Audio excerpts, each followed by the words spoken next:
Welcome to the Understanding Worthiness workshop.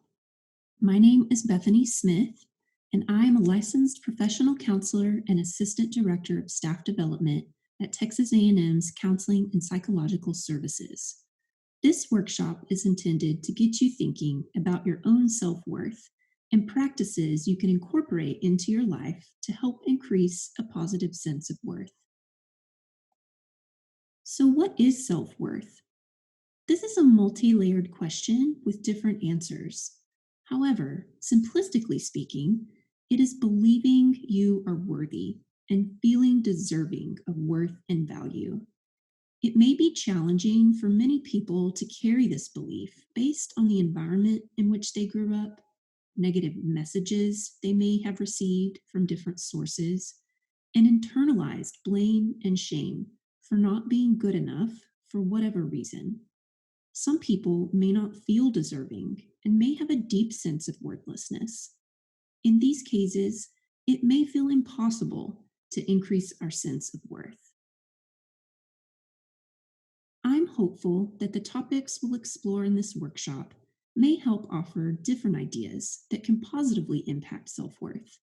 We'll explore the ideas of living wholeheartedly, addressing perfectionism, and practicing self-compassion and mindfulness. Notice that I use the word practice. If we struggle with low or negative self-worth, odds are good that this has taken place over a long period of time. Therefore, it will take some practice to learn to see ourselves differently. Through all of this, it's important to be aware that intersecting identities and marginalized communities may face unique challenges in this process due to various negative attitudes from others, such as experiencing racism, homophobia, xenophobia, and other systemic issues. There is a concept I'd like to start with: living wholeheartedly. Dr. Brene Brown is a professor at the University of Houston, where she has studied vulnerability, shame, connection, and authenticity. A lot of her research has focused on shame and empathy, which served as a base for this concept she has defined as wholeheartedness. She has given 2 TED Talks where she shared some of these ideas, including vulnerability and shame. I highly recommend checking them out if these ideas resonate with you. She says wholehearted living is about engaging in our lives from a place of worthiness. Wholehearted people who believe they are worthy have courage to be themselves, show compassion for themselves first and then others, feel connection to others, and practice vulnerability, which she says may not be comfortable or provide guarantees, but it's necessary and beautiful. This is interesting to think about. We don't always consider vulnerability as something positive. In fact, our American society often frames vulnerability as a weakness and unacceptable.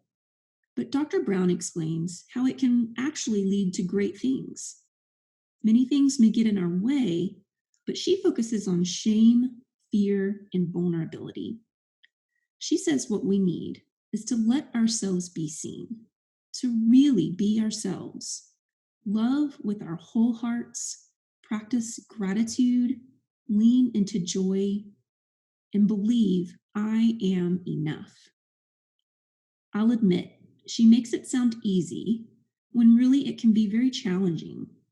With that said, the more I've learned about vulnerability and how it relates to connection and worthiness, and the more I've worked at it myself and with students, the more convinced I've become that this can be a helpful concept to developing a stronger sense of self.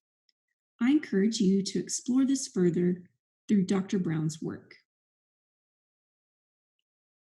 What is perfectionism? Dr. Brown wrote a book called The Gifts of Imperfection, where she breaks down various parts of perfectionism struggles and challenges us to practice different ways of combating it. To highlight some of that material, She says it is not the same thing as striving to be your best, but it's really a shield. And instead of protecting us, it prevents us from taking flight. It weighs us down even though we think we're trying to do our best. It is not self improvement. We can become so focused on accomplishments and how well we're doing that we forget about other parts of ourselves. She says that perfectionism is other focused, worrying, what will they think? Whereas healthy striving is self focused. How can I improve? She also talks about perfectionism increasing the odds that we'll experience the painful emotions of shame, judgment, and blame, even though that's actually what we are trying to avoid. The reality is that we are all imperfect. That's part of being human, and that can be a difficult thing to admit and sit with. Dr. Brown suggests several ways to start dealing with perfectionism. Realizing that it is self destructive and addictive. It's an unattainable goal. We get caught in the cycle of trying harder, thinking that will eventually lead to perfection, yet that never happens. It's important to acknowledge that everyone experiences shame, judgment, and blame. But often when we feel these, we believe it's because we weren't perfect enough. She talks about embracing our imperfections by developing shame resilience. This idea of recognizing when we feel shame, how we try to protect ourselves, and the challenge of reaching out to others to work through it and care for ourselves. I also stress this idea of working to change our self talk from perfectionistic to healthy striving. We talk to ourselves all the time. Imagine how we might feel if the conversations with ourselves actually built us up as opposed to breaking us down. I know that can be hard to do, so practicing self compassion is key. I'll speak more about this next. Before we move on, though, I encourage you to consider looking into Dr. Brown's work if you're liking what you're hearing. Watch her 2 TED Talks, read one of her many books. Also, CAPS has a separate workshop entitled Are You a Perfectionist? That is also on our YouTube channel and website if you want to delve deeper into this topic. Okay, as we move into self-compassion, I'd like to pause and ask that you do a quick writing or mental exercise with me. If you feel willing, first, think about times when a close friend or person in your life feels really bad about themselves or is really struggling in some way. How would you respond to your friend in this situation, especially when you are at your best?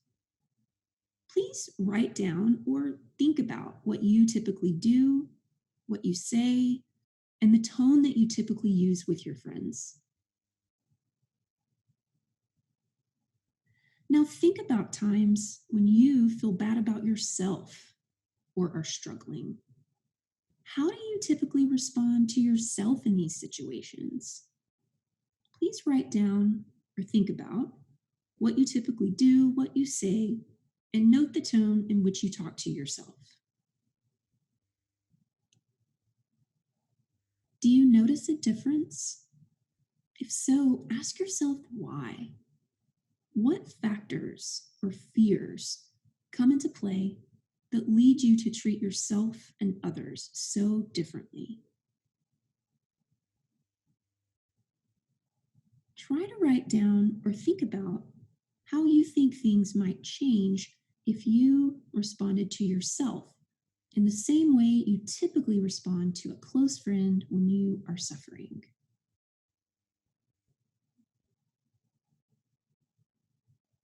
Why not try treating yourself like a good friend and see what happens? I've led this workshop many times, and students can really struggle with this concept.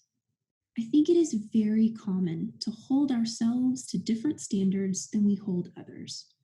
And it's difficult to consider being nice and supportive to ourselves. Some people believe this will make them less productive or successful. They worry they will become lazy or complacent. But research on this has actually shown the opposite. Let's talk a bit more about this concept. Dr. Kristen Neff is a psychology professor and researcher at the University of Texas and has spent many years developing the concept of self-compassion. She says that self-compassion involves acting the same way toward yourself as you would others when you are having a difficult time, fail, or notice something you don't like about yourself. There are three components that make up self-compassion. The first is self-kindness. This involves being supportive and understanding toward ourselves when we're having a hard time, rather than being harshly self-critical. Next is common humanity. This is about remembering that everyone makes mistakes and experiences difficulties at times. You're not alone. Think back to the idea of being human and imperfect. The last is mindfulness. This consists of recognizing when we're stressed or struggling without being judgmental or overreacting. I know these can seem like difficult ideas to implement, and I will note that it takes practice to see results. However, I speak from experience both in my work with students and in my personal life when I say that practicing self-compassion can help develop a greater sense of worth. I highly recommend that you check out the self-compassion website listed at the end of the presentation to further explore this concept. There are many helpful resources to utilize. The last concept we'll explore a bit more in depth is mindfulness. John Kabat-Zinn is the founder of mindfulness-based stress reduction. He describes mindfulness as paying attention in a particular way, on purpose, in the present moment, and non-judgmentally. It can help someone accept things as they are and help in extending acceptance and kindness to oneself. It is widely recommended that to get the most out of practicing mindfulness, you take a little time each day to practice. Often, students imagine mindfulness as sitting in silence meditating. Though this is one form, there are many ways to engage in mindfulness. This can be as brief as 5 minutes a day and as simple as tuning into your breath and quieting your thoughts, as well as taking time to observe things around you. Guided meditations are a great way to start developing a mindfulness practice. If you don't already have the Samvelo app, I encourage you to get it. As a Texas A&M student, you have free access to the premium features by using your @tamu.edu email address to sign up. There are also some guided meditations on the Self-Compassion website. I'd recommend starting with the Self-Compassion break. Yoga and other exercise can also be ways to be mindful. Really, any routine activity can be made into a mindfulness practice when you bring your full attention to it. This brings us to the end of the workshop. Here you will see a list of the resources from where this information was gathered: Self-Compassion website, Brene Brown's website, Mindful Hub, Mrs. Mindfulness, as well as a few books. The Gifts of Imperfection by Brene Brown, Self-Compassion by Kristen Neff, and both of Brene Brown's TED Talks. Check out some of the websites and the TED Talks to further engage your learning. My last slide includes CAP's contact information, website, and social media. Please follow us and visit our website for more resources and information. Thank you so much for your time and attention to this workshop and this topic. I wish you much success and a positive sense of self-worth as you navigate your journey at Texas A&M. Please reach out to us as needed.